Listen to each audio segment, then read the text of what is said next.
Good morning again, guys. Happy Wednesday morning to everybody. How is everybody doing? I hope you all are having a fabulous Wednesday morning so far. This is Trev from Trevessence, and this morning I'm going to bring you a video. I'm going to talk about the Jolan Silvera case. See, I know some of you might say, oh Lord, you're tired of hearing about this. We talk about it over and over. But I'm going to talk about it over and over. So if you don't want to hear what I got to say today, just scroll along, all right? And go watch something else, someplace else or something. But this morning, what I want to talk about is whether or not Jolan Silvera was always an evil man.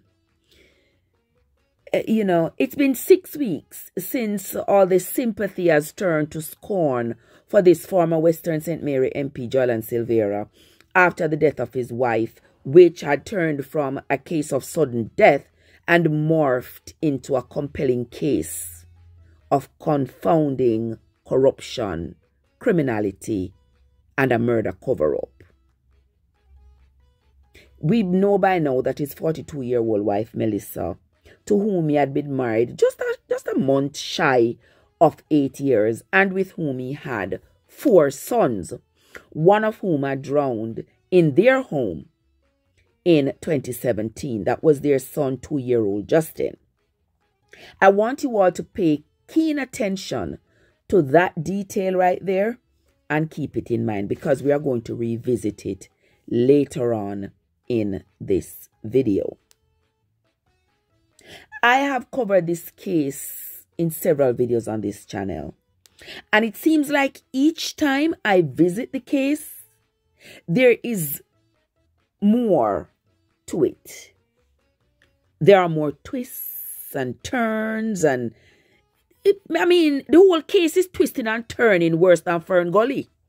I'm telling you. Because each time I go on the internet and I'm going from platform to platform, I see people having different opinions about the case, and, you know, people are talking about the case in different terms, and people are talking about Jolan Silvera, about different stages in his life and things that they have witnessed him do that would make them question his mentality. You know, whether he's a psychopath or just a madman walking around in clean clothes. Now, a few days ago, I learned that Jolan Silvera was historically violent since his childhood, with a temper that was so out of control that not even his mother was spared his wrath. I understood that whenever he disengaged from civility and embraced brutality, no one was spared. They said that even one time he hit his mother. And not just one time, but on several occasions. So, you know how them said the Bible say you're cursed if you hit your parents?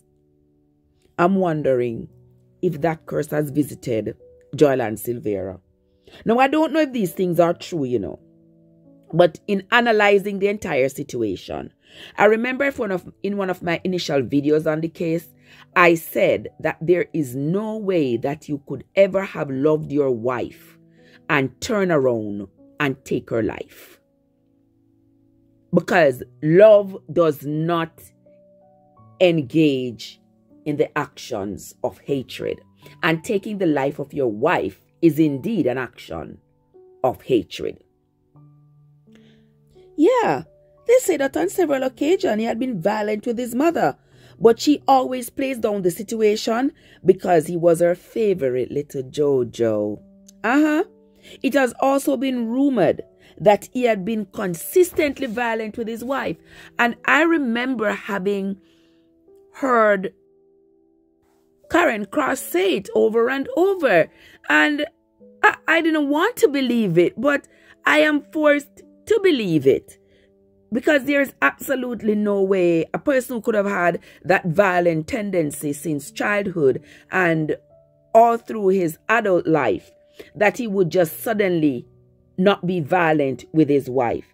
And I also understand that it was because of this violence that his first marriage imploded. I don't know how true that is, but if it is true, I could see how it could be true. They also said that Melissa, when Melissa came into the picture, it was as though Melissa was his calming influence in their relationship. Whenever he was angry, she was his peace. Whenever he was throwing a fit, she threw water on the fire. And talk about throwing.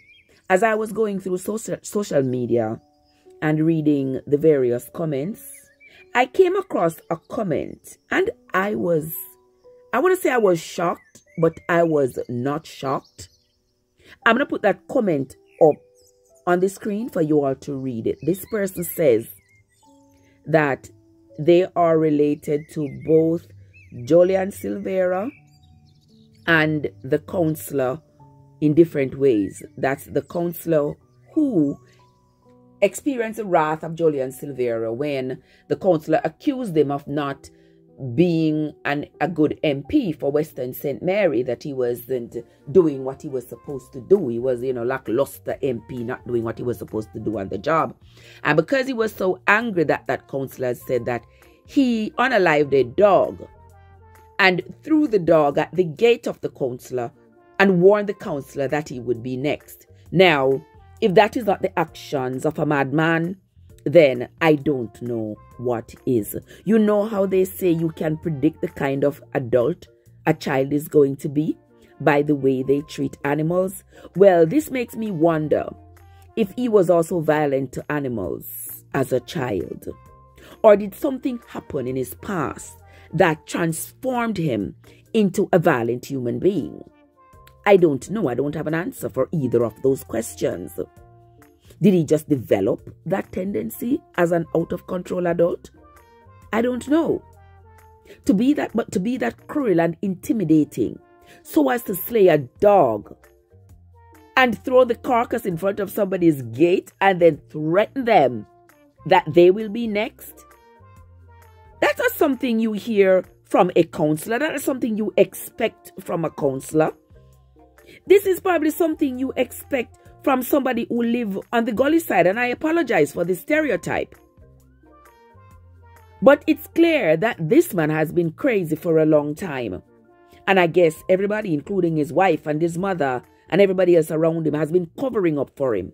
No wonder the leader of the People's National Party had him at his side all the time as his bodyguard, because he knows that he needed somebody with a violent tendency, and Silvera fit the bill.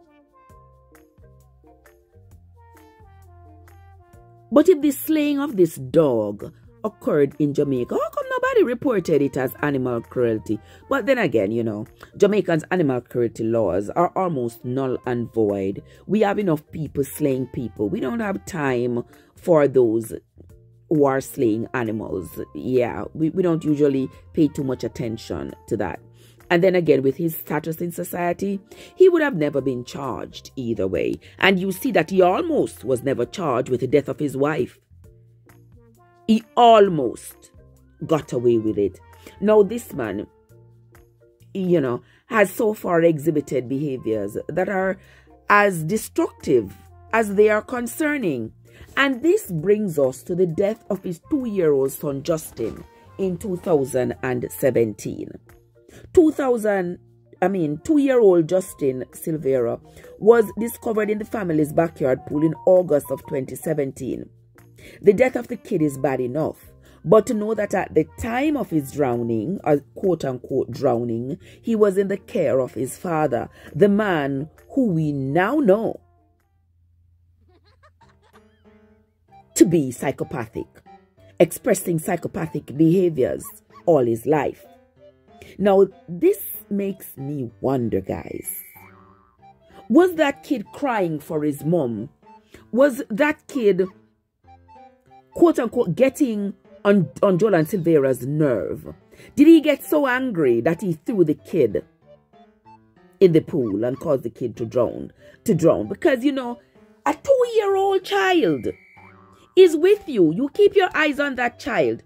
And knowing those people in higher society, they got a gardener, they got a pool man, they got a maid. The kids are always taken care of by somebody else. And to hear that this kid was with his father was supposed to be watching him when the kid drowned. I really do think the police need to revisit that situation, reopen that investigation. But I don't think it will ever happen, because the person who would have been the driving force behind it is also dead. So I don't think that's going to happen.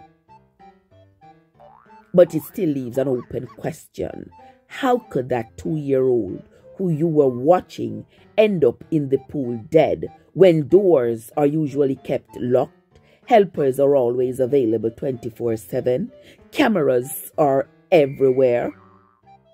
And unfortunately, that was the day that he was watching the baby, that the baby drowned.